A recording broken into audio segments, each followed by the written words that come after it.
Bien-aimés dans le Seigneur, bonjour. Nous continuons notre série Un jour, une parole, 365 jours.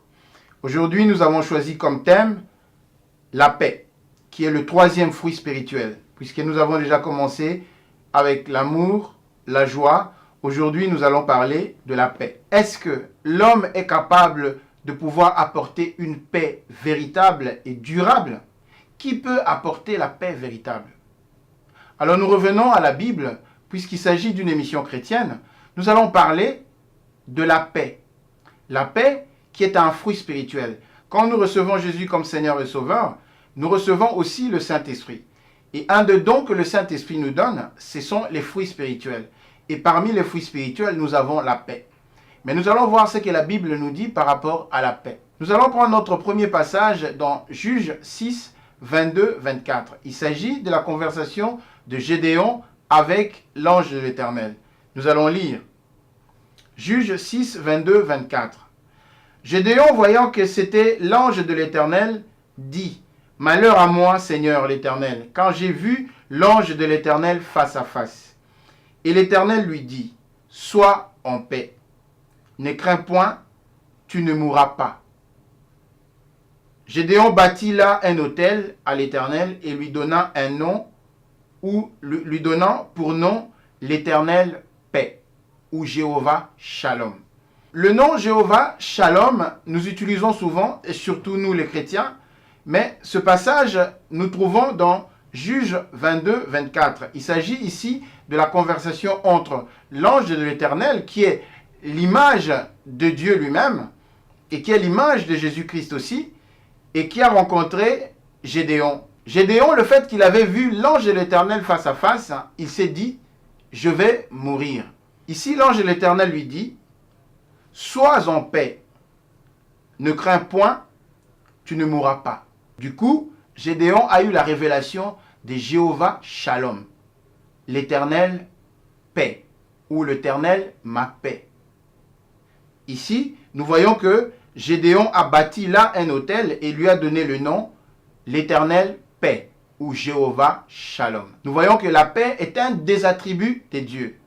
Nous l'appelons Jéhovah Shalom, l'Éternel paix, ou l'Éternel notre paix. Dans Romains 16, 20, je lis: le Dieu de paix écrasera bientôt Satan sous vos pieds, que la grâce de notre Seigneur Jésus-Christ soit avec vous. Depuis la désobéissance dans le jardin d'Éden, l'homme n'a plus la paix. Et le diable, Satan, est rentré en guerre contre l'humanité. La Bible nous dit, par cette lettre de Paul aux Romains, le Dieu de paix écrasera bientôt Satan sous vos pieds. Que la grâce de notre Seigneur Jésus soit avec vous. Ici, Paul l'appelle le Dieu de paix. Quand nous avons la paix des dieux, quel que soit ce qui se passe dans le monde, nous ne pouvons pas craindre. Si nous avons l'Éternel notre paix, ou Jéhovah Shalom, ou le Dieu de paix, si nous l'avons dans notre vie, si nous avons accepté Jésus comme Seigneur et Sauveur, lui qui est le Prince de paix, la paix des dieux en nous nous donnera la force d'affronter toutes sortes de difficultés, puisqu'il a dit: je ne vous abandonnerai pas, je ne vous laisserai pas seul. Paul va encore loin, ici à 2 Corinthiens 13, 11, il nous dit: vivez en paix et le Dieu d'amour et de paix sera avec vous. Dans les fruits spirituels, nous avons vu que l'amour, Dieu est amour. Ici, on nous dit les dieux d'amour et de paix. Donc, l'Éternel est notre paix. Quelles que soient les circonstances que nous traversons, nous pouvons toujours faire appel au Dieu de paix. La paix véritable ne peut venir que de Dieu. Nous allons voir aussi le Dieu de paix dans le psaume 23. Nous commençons au premier verset. L'Éternel est mon berger, je ne manquerai de rien. Il me fait reposer dans de verts pâturages, il me dirige près des eaux paisibles. Ici, la Bible nous dit que l'Éternel nous dirige vers des eaux paisibles. Les eaux troubles, c'est la guerre, c'est des querelles, c'est des disputes, c'est toutes sortes de choses. Mais Dieu veut que nous puissions nous reposer en paix. C'est pour cela, la Bible nous dit: il me dirige près des eaux paisibles. Nous allons voir le plus beau cadeau que le Seigneur Jésus nous a laissé, et c'est là nous trouvons dans Jean 14, 27. je vous laisse la paix. Je vous donne ma paix. Je ne vous donne pas comme le monde donne, que votre cœur ne se trouble point et ne s'alarme point. Vous voyez? C'est beau, n'est-ce pas? Le Seigneur Jésus, avant de partir, il nous donne cette garantie. Il dit, je ne veux pas vous laisser seul. Quand bien même qu'il nous a donné le Saint-Esprit, la promesse du Saint-Esprit. Mais là, il va encore plus loin. Il dit, je vous laisse la paix. Il ne nous laisse pas dans les troubles. L'Éternel nous conduit près des eaux paisibles. Le Seigneur Jésus nous laisse sa paix. Il a dit, je vous laisse la paix, je vous donne ma paix. Ici, le Seigneur Jésus insiste. Il dit, je vous laisse la paix, je vous donne ma paix. Il insiste bien que je ne vous donne pas la paix comme les hommes donnent, comme les organisations que nous connaissons internationales donnent. Pour ces accords finissent toujours par être violés par une ou les deux parties. Mais ici, nous voyons qu'il nous donne la paix de Dieu. Il nous donne sa propre paix. Il se donne à nous, puisque le Seigneur Jésus est notre paix.